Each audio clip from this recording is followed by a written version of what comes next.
Hi there, I'm Shane, and this is going to be my review on the Sony A7S III. It's a full-frame mirrorless camera designed primarily for video use, and I'm actually recording this video on it right now. It has excellent low-light performance, superb autofocus, and a plethora of neat features that make it a really compelling option for freelance videography work, as well as for enthusiasts who are looking for a camera both capable of decent still photos, as well as having a lot of really good video features. And in this video, I'm going to be talking about everything I like and dislike about the camera, and if I think it's a good option for you to buy.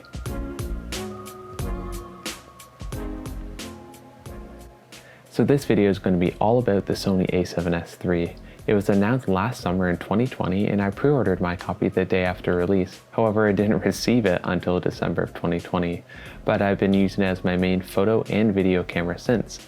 Unfortunately, I haven't been able to use it on any weddings like I normally would have. However, I have taken it out to a couple commercial shoots and extensively for personal projects, and I'll have a link in the top right corner right now and in the video description to a playlist with some of the sample footage from the videos that I did make, so you can get a little bit of a better idea of the image quality that you get out of this camera. I'm going to be breaking this video up into different parts, first talking about the basics and key features, then moving on to the handling and the build quality, then the autofocus and software, and lastly and most importantly, the image quality and video functionality. At the end of the video, I'll briefly compare it to other cameras that have come out, as Sony has already made multiple cameras that compete with this one since it was released. Starting off with the basics though, this is the long-awaited third camera in the A7S series, and like its predecessors, it has a 12 megapixel full-frame sensor that's really excelling at sensitivity and video performance. And it has a lot of compelling features to support this, including incredibly good autofocus with 759 phase detect points that allow for eye and face autofocus for both animals and humans in all video modes. With that, it can shoot in 4K up to 120 frames per second with no discernible loss in quality, as well as being able to shoot in 10-bit 422 color spaces that allow for a lot of versatility in editing. And if you want more versatility, it can also record external RAW footage up to 60 frames per second if you have the appropriate recorder. It features dual card slots accepting both fast SD cards and CF Express Type A. And it has 5-axis in-body image stabilization, along with an excellent viewfinder and back display that is now articulating, along with fantastic inputs and outputs, including a HDMI 2.0 port. These are just some of the things that I find important for my video workflow, and I'll go more into detail on the other features throughout this review. Overall though, this is a huge upgrade from the A7S II, and also upgrades in a lot of the video functionality found on the other A7 series cameras, making a really good option if you're looking for a very decent compact video camera. Moving on to the build though, Sony didn't do anything too dramatic with changing the body design, though it is notably a couple millimeters thicker and features the same substantial grip found on the A7 IV, which is a lot more comfortable to hold on the hand, and it's the first Sony A7 camera I don't need to attach another grip to the bottom of in order to comfortably hold it, which is really nice. Though I do keep it in a cage the majority of the time just to allow more space to attach accessories on the outside of it. The camera itself is made out of a magnesium and aluminum alloy, which is very rugged and similar to other bodies in the series. However, it is noticeably better weather sealed, especially with regards to the ports. They're all hinges now rather than just those little flaps, and they feel a lot better protected from water and dust. Though they can be a little annoying, and I wish they were removable altogether because they kind of just hang off the side sometimes and get in the way. The buttons and controls on this camera are also much nicer than previous versions of it. They're very substantial and have a nice tactile response, meaning it's easier to operate the camera without actually looking at them, as well as there's a large record button on top of the camera in a much more logical spot, which is very nice, though all the buttons are reprogrammable to do whatever you want, as is traditional with Sony cameras, and that's a really nice feature as well. One of the weaker points for me with Sony cameras has always been the displays, and I'm happy to say that they improved it yet again with this camera. The electronic viewfinder is absolutely great. It has a great refresh rate and it's very easy to pull focus through it. It's just for video work, I don't find myself using the electronic viewfinder as often because Either you have to hold the camera up to your face to look through it, which isn't always the best for video, or you have to lean down and look through it on a tripod, which again isn't ideal and just doesn't really work always so well for me. And for that reason, I'm often using the back display for a lot of my video.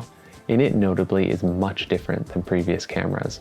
It's now fully articulating, meaning it can flip out to the side and turn 180 degrees. So you can have it sort of in a vlogging mode and get video of yourself, though I don't particularly use this very often. The more important thing is that if you're going to be shooting at a low angle to the ground in a portrait orientation, you can easily look at the back display. Though for video, again, I don't really use this because I'm often in a landscape orientation as you normally do for video. And I do find if I want to shoot from the hip, having to flip the screen out to the side to tilt it up is a little bit cumbersome. And also I feel it's a little bit more vulnerable while it's out to the side. I'm not trying to say the display is flimsy by any means, and it's built quite well. It's just more vulnerable than it would have been if it just were flipping at the back of the camera, which is a design I kind of prefer. So the back display is very nice. The colors are good. It's sharp, easy to use, but it isn't ideal for video, which is what I kind of want to use this camera for. The back display is a touchscreen though, and I'm happy to say Sony finally upgraded their menu system to be able to use touch controls, which is an awesome feature that has been a long time coming, and it's done incredibly well. It still feels familiar if you use their old menus. However, it's just better in every way. It's very easy to get to a setting very quickly while you're on the go. Also, being able to just scroll through the menu with a finger is intuitive and just as much faster. So overall, the software on this camera is way better. Related to the software is the autofocus system, which is even better than any of the other previous cameras. Sony just keeps improving on something that I didn't know could be improved. The eye autofocus is just absolutely superb, and having that in video mode makes for a very pleasant experience. And right now I'm shooting in autofocus and it's just tracking my eyeball with ease, meaning I don't need to worry that shots are going to be out of focus, as the camera just is super reliable. Another nice feature they added is adding controls to the responsiveness of the autofocus system, meaning you can adjust the transition speed and how quickly the camera will switch between subjects when trying to choose a subject to autofocus on. This results in much more creative control over your autofocus system and being a lot more applicable in the field when you want to match manual focus to autofocus shots without feeling too kind of calculated and unnatural that autofocus can sometimes feel. Another small but notable feature is the addition of allowing back button autofocus while in manual focus modes for video, meaning that you can choose a subject with autofocus, focus on it, and then manually focus from that point, giving you a lot more creative control over your focusing while still being able to rely on the accuracy that autofocus provides. So it's a really neat feature that's probably actually one of my favorites on the camera, but it's just kind of something that's a no-brainer that I wish was there before in previous cameras, and it's hard to use them now without this feature. I'll move on now to the important part, and that is the image quality and ultimately the video functionality. And initially you might think that the 12 megapixel sensor found on this camera might be rather rubbish, considering a lot of cameras these days have 50 plus megapixel sensors. However, there's a very good reason for this. 4K footage at a 16:9 ratio requires about 10 megapixels in order to record that footage. So this sensor is really just tailored towards 4K footage.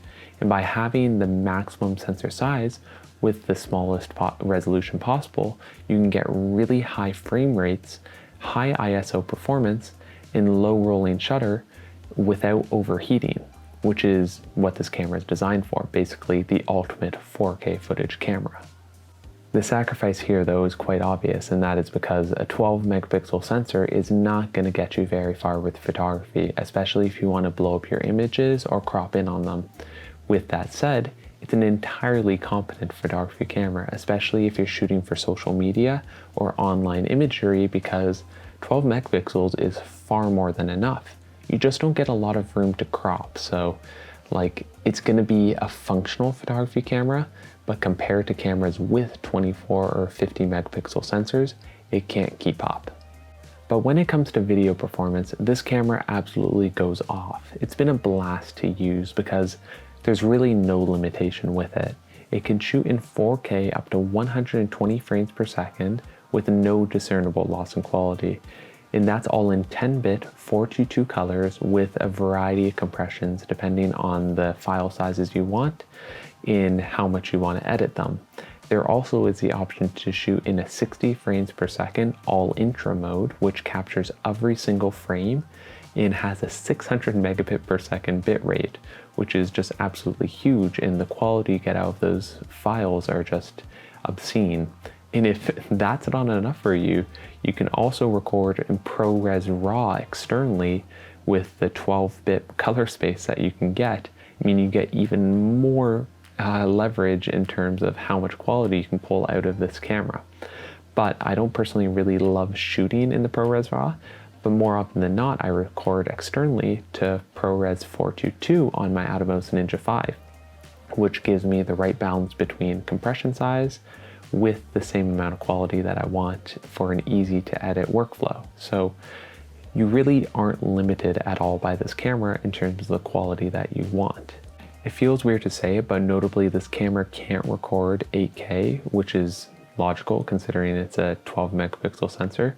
But more importantly, unlike other cameras in the A7 series, it can't shoot in APS-C mode and maintain a 4K resolution like the A7 III or an A7R camera, which is kind of too bad because it's a nice feature to be able to punch in on your footage. However, you just have to change lenses now like you normally would have otherwise. So it's not a deal breaker, it's just something that is a really nice feature on other cameras that this camera just can't do. A large improvement though with this camera compared to previous in the series is that there's virtually no rolling shutter, meaning you can safely fly this camera on a gimbal and have high action shots with fast panning without the image looking like it's made out of jello. And when comparing the footage from this camera to previous ones in the series, it's like night and day. The 10-bit 422 colors that you get not only allows you a lot more leverage in editing, the color space that this camera has is just a lot more pleasing to the eye and just is nicer straight out of camera.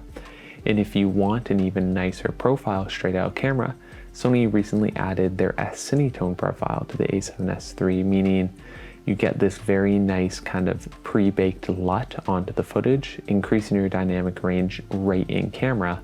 Though I often prefer shooting in S-Log3 because you get a greater dynamic range and more leverage while editing. So I do prefer shooting in S-Log3. However, if I want to have a quick turnaround workflow, 100% Sony S1H tone is just a lovely profile to work with if you don't have time to edit your footage as much. I'd be remiss not to discuss the ISO performance with this camera, considering it's the namesake of the A7S series. The sensitivity of this sensor is absolutely obscene, and as I mentioned earlier, there's some sort of black magic going on here, either with a dual circuit for dual base ISO or having a noise reduction profile kick in once you hit a certain point. But if you're in S-Log3, there's two base ISOs it seems, at 640 and then again at 12,800, meaning that once you hit 12,800, there's virtually no noise again on your image.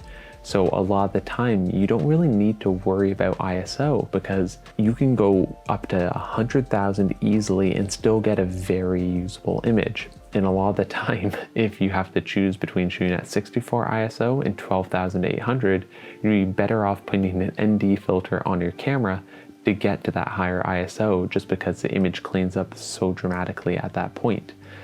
But with that, low light situations aren't the only time the sensor's high sensitivity is useful. When shooting in a daylight situation, your highlights and shadows have a lot more detail in them, meaning you can get a much more pleasing image that looks much less silhouette-y with actual degrees of blackness in your image, as well as having highlights that are retaining information in them, meaning your images just look pleasing as a whole.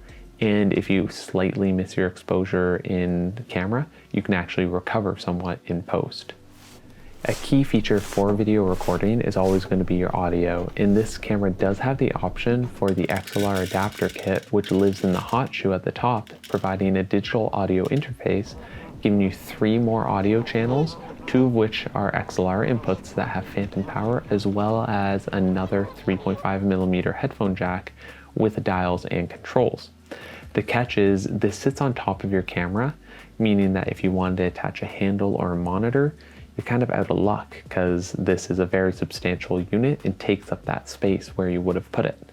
With that said, there still is a 3.5mm audio jack at the side of the camera that you can actually use a splitter to put 2 mono jacks into 1 stereo jack, so you can get an additional camera like audio channel without being able to monitor it easily. So this camera ultimately is a little bit tricky for audio recording internally, which isn't a deal breaker, but it is notable that it's not the best, and it's the trade-off you make by using a DSLR body for video recording. The last thing I want to touch on is the lens selection, because it's very important that if you're buying a camera, you can actually get lenses for it. And Sony in recent years has once again stepped up their lens game by providing a lot more compact options for their mirrorless bodies, as well as some really compelling cinema glass that has autofocus features and power zoom. So you really have a whole selection of native glass to pick from, as well as a lot of very affordable third-party glass from both Tamron and Sigma that have really compelling price points while not sacrificing quality substantially. So lenses aren't going to be an issue with the Sony A7S III. What it comes down to at the end of the day though is the price. And this camera comes in at $3,500 US or 4,800 Canadian, which isn't an insubstantial cost. However, it's a pretty good value considering all the features that it has. And when comparing it to other options on the market, it's a pretty good value. However, I'll talk about a few options from Sony and then from other camera brands that you might want to consider. The first and most obvious comparison is the new Sony FX3, which costs $3,900 US or 5,000 Canadian. And it does come included with the XLR audio adapter with a top handle, as well as having active cooling, though it does lack an EVF. And essentially it's the exact same camera with the same sensor inside a more cinema tailored body, as it has more screw holes on the outside of it, allowing you to mount accessories without requiring a cage. So it's less so an upgrade, but moreover a different package for the same camera. And I certainly think the FX3 is probably the better option for purely video use, though the A7S III does have the option of being a little bit more functional as a photography camera. So depending on what you want the camera for, they're both great options, and they're virtually the same camera, just with a different body and a marginally different price. If you're looking for more video features, the better camera to compare it to is probably the FX6, which comes in at $6,000 US or 8,000 Canadian, which is substantially more money, especially considering you're getting the same image quality, considering both cameras have the same sensor. What you are getting though with the FX6 is better controls and internal ND filters, which are automatic, allowing you to have a variable ND filter that will adapt with your lighting situation, which makes it much more versatile for fast-paced video work while still having the ease of control of having all the buttons on the side of the camera. So it's a much more tailored body for exclusively video work with no photography application to it, but way better in a professional environment. The next option I want to compare it to briefly is the new Sony A1, which comes in at a ridiculous $6,500 US or 8,500 Canadian, which is just insane. But with that, you do get basically all the same features as the A7S III for video, including a new 8K 30 frames per second mode, as well as having a 50 megapixel sensor, making it an entirely competent photography camera as well.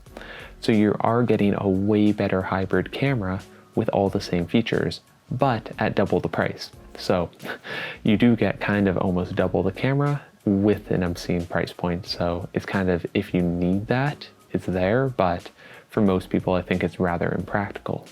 If you are looking for a more reasonable hybrid camera, there's always the A7siii, which comes in currently at $1,700 US or 2,400 Canadian, which is much more reasonable. However, with this, you're getting far less video features, including the old 8-bit footage, which I touch on more in my review of the A7 III, which is entirely competent. However, it's just not going to be nearly as versatile as the A7S III. So It's a much more affordable camera, and for most people, probably a better camera, but if you do know the limitations of that footage, you will much more prefer the A7S III. There are many other options on the market, including a few very notable ones from the competition, such as the S1H from Panasonic, which has a very nice 6K mode in a full frame sensor with very similar image quality, but with less autofocus features. Then there's the Canon R5, which has again an 8K mode with it, as well as probably the best photography features on the market currently. However, it is limited by overheating if you want to shoot more long form footage. Lastly, there's the Blackmagic Pocket Cinema Camera 6K Pro, which has a lot more of an affordable price point, while also having internal RAW footage and internal ND filters, making it much more versatile for a professional workflow on a budget, while also having an EF mount, making it a lot more versatile with a lot more cinema glass options for that mount currently.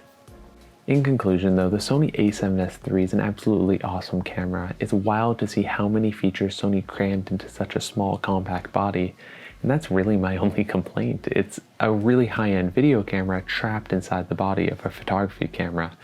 And I'm not saying it's not an entirely competent camera for photography. However, the low light performance at 12 megapixels is insanely good. It's just not going to cut it in a lot of professional situations. Even though you can blow up 12 megapixels pretty large, you can't really crop. And when you're going to be comparing it head to head with cameras like the A7R4 and A7R3, which come in at a very similar price point, it's not a functional photography camera with those in mind. With that said, that's me being nitpicky. This camera is great at what it does, and if you're considering it, I have no difficulty recommending it as a great option to buy. That's going to be it for the video though. I really am appreciative for you spending your time watching it, and if you enjoyed it, please consider liking it and subscribing to my channel. It goes a really long way with helping me make more videos like this. And if you have any questions about anything I said in the video or just want to ask me anything, please feel free to leave a comment below. I'd be happy to answer them. Anyways, thanks again for watching. I hope you have a fantastic day, and I'll see you in the next video.